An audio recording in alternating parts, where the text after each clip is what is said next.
Hello everybody, welcome back to my channel.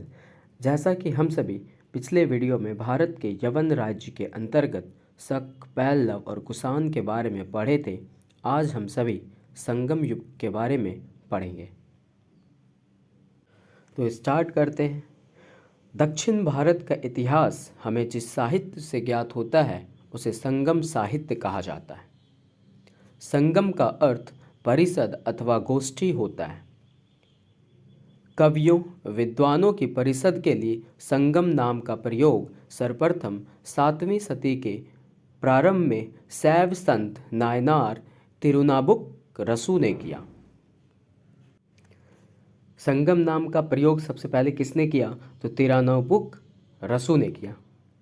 प्राचीन समय में पांड्य राजाओं के संरक्षण में कुल 3 संगम आयोजित किए गए।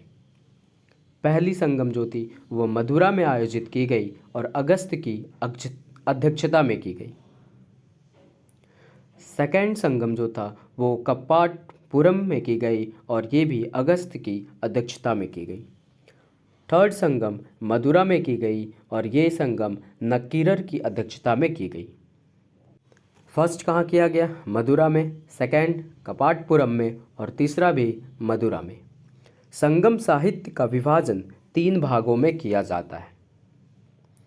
तिरुवल्लुवर कृत कुराल तमिल साहित्य का एक आधारभूत ग्रंथ बताया जाता है। तमिल साहित्य का आधारभूत ग्रंथ किसे बताया जाता है? तो कुराल को, जो किसके द्वारा कृत किया गया? तो तिरुवल्लुवर के द्वारा। इलांगो कृत शिल्पाधिकारम रचना तमिल जनता में राष्ट्रीय काव्य माना जाता है।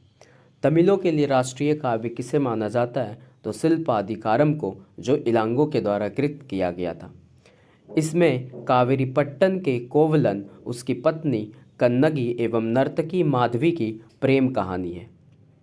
कोवलन और उसकी पत्नी कन्नगी और नर्तकी माधवी की प्रेम कहानी किसमें वर्णित है? तो शिल्पाधिकारम रचना में, जो इलांगो के द्वारा कृत किया गया। सितले सतनार ने मणिमेगले की रचना की। मणिमेगले की रचना किसने की? तो सितले सतनार ने। इसमें उदय कुमारन एवं मणिमेगले की प्रेम कहानी है। उदय कुमारन एवं मणिमेगले की प्रेम कहानी मणिमेगले में है, जिसकी रचना सितले सतनार ने किया। जीवक चिंतामणि रचना का श्रेय तिरुत्तक देवर को दिया जाता है। जीवक चिंतामणि रचना का श्रेय तिरुत्तक देवर को दिया जाता है। तमिल साहित्य में तमिल प्रदेश के 3 राज्यों चोल, चेर और पांड्य का विवरण मिलता है। तमिल साहित्य में किन किन राज्यों का विवरण मिलता है? तो चोल, चेर और पांड्य का विवरण मिलता है। उत्तर पूर्व में चोल, दक्षिण पश्चिम में चेर और दक्षिण पूर्व में पांड्य राज्य थे। उत्तर पूर्व में चोल, दक्षिण पश्चिम में चेर और दक्षिण पूर्व में पांड्य। संगम युगीन राज्य में शक्तिशाली चोलों का राज्य था। चोलों का राज्य पेन्नार तथा दक्षिण वेल्लारू नदियों के बीच था। चोलों का राज्य किन नदियों के बीच था? तो पेन्नार तथा दक्षिण वेल्लारू नदियों के बीच था। चोलों का प्रतापी राजा करिकाल था। चोलों का प्रतापी राजा कौन था? करिकाल था। पुहार पत्तन का निर्माण करिकाल के समय में हुआ। इसने कावेरी नदी के मुहाने पर बांध बनवाया। पुहार पत्तन का निर्माण किसके समय हुआ? तो करिकाल के समय में हुआ और करिकाल ने ही कावेरी नदी के मुहाने पर बांध बनवाया। पेरूना नुन्नुपादे में करिकाल को संगीत के सप्त स्वरों का विशेषज्ञ बताया गया है। पेरूना नुन्नुपादे में करिकाल को संगीत के सप्त स्वरों का विशेषज्ञ बताया गया। चेरों का राज्य केरल प्रांत में स्थित था। इस राज्य के प्रमुख राजाओं में सेनगुट्टुवन ने अधिराज की उपाधि ग्रहण की। चेरों का राज्य किस प्रांत में था? तो केरल प्रांत में था और इसके जो राजा सेनगुट्टुवन ने अधिराज की उपाधि ग्रहण की थी। पांड्यों का राज्य कावेरी के दक्षिण में स्थित था। पांड्यों का राज्य किस ओर स्थित था? तो कावेरी के दक्षिण में स्थित था और इसकी राजधानी मदुरा थी। पांड्यों के राज्य की राजधानी कहाँ थी? मदुरा थी। नेडुजेलियन इसमें सबसे शक्तिशाली था। पांड्य राज्यों में सबसे शक्तिशाली नेडुजेलियन था। संगम युग में मंत्रियों को अमायच्यान कहा जाता था। मंत्रियों को क्या कहा जाता था? तो अमायच्यान कहा जाता था। राजा के न्यायालय को मनरम कहा जाता था। राजा के न्यायालय को क्या कहा जाता था? मनरम कहा जाता था। इस युग में भूमि कर उपज का छठा भाग था। भूमि कर जो था वो उपज का छठा भाग था। वीर गति पाने वाले सैनिकों के सम्मान में पत्थर की मूर्ति बनवाए जाने की प्रथा थी। संगम युग में जो वीर गति पाने वाले सैनिक थे उनके लिए पत्थर की मूर्ति बनवाए जाने की प्रथा थी। राजा आवास की रक्षा के लिए महिलाओं को तैनात किया जाता था। संगम काल में समय जानने के लिए जल घड़ी का प्रयोग किया जाता था। संगम काल में समय जानने के लिए जल घड़ी का प्रयोग किया जाता था। और तमिल प्रदेश में ब्राह्मणों का उदय सर्वप्रथम संगम काल में हुआ। तमिल प्रदेश में ब्राह्मणों का उदय सर्वप्रथम किस काल में हुआ? तो संगम काल में हुआ। संगम कालीन ब्राह्मण मांस भक्षण करते थे तथा सुरा पीते थे।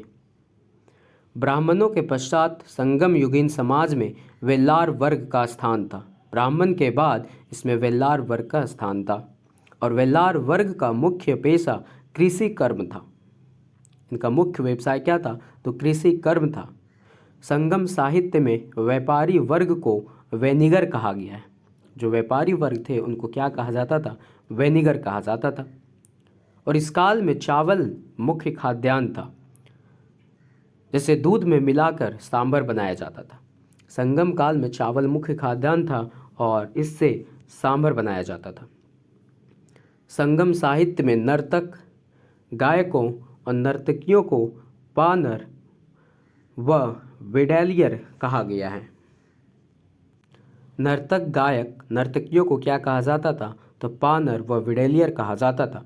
इस काल के लोग कौवे को शुभ पक्षी मानते थे। जो कौवा था उसको क्या मानते थे? शुभ पक्षी मानते थे। समाज के निम्न वर्ग की महिलाएं ही मुख्यतः खेती का कार्य करती थी और इन्हें कड़े सिवर कहा जाता था।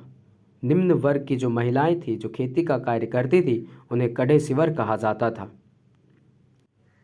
इस काल में चोलों की समृद्धि का मुख्य कारण सुविकसित वस्त्र उद्योग था।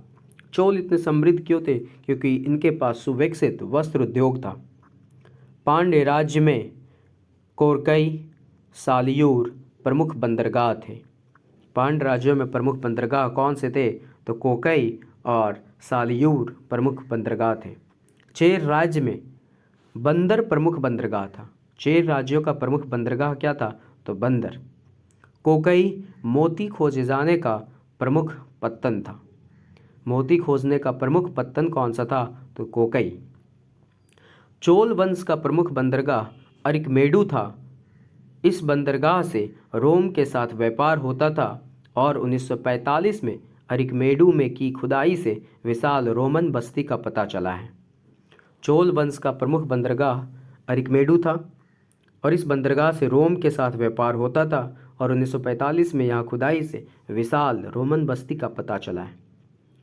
पेरिप्लस में अरिकमेडु को पेडॉक कहा गया है। पेरिप्लस में अरिकमेडु को क्या कहा गया है? तो पेडॉक कहा गया है। संगम काल में ही मिस्र नाविक हिप्पोलस ने मानसूनी हवा के सहारे जहाज़ों से समुद्र पार करने की विधि खोजी। मानसूनी हवा के सहारे जहाज़ों से समुद्र पार करने की विधि किसने खोजी? तो हिप्पोलस ने। ये मिस्र का था। तमिल देश का प्राचीन देवता मुरुगन था और अभी का नाम इनका सुब्रमण्य है। तमिल देश का प्राचीन देवता मुरुगन था, अभी इसे सुब्रमण्य कहा जाता है। हिंदू धर्म में स्कंद कार्तिकेय को शिव पार्वती का पुत्र माना है। हिंदू धर्म में स्कंद कार्तिकेय को शिव पार्वती का पुत्र माना है और मुरुगन का प्रतीक मुर्गा था। मुरुगन का प्रतीक क्या था? तो मुर्गा था। कुरुवस नामक एक पर्वतीय जनजाति की स्त्री को मुरुगन की पत्नियों में माना गया है। मुरुगन की पत्नियों में किसे माना गया है? तो कुरुवस नामक एक पर्वतीय जनजाति को। आप इसे एक बार फिर से रिकॉल कीजिएगा, चीज़ें आपको आसान लगेगी। नेक्स्ट वीडियो में आपको नेक्स्ट टॉपिक जो है वो मिल जाएगा। And please subscribe my channel.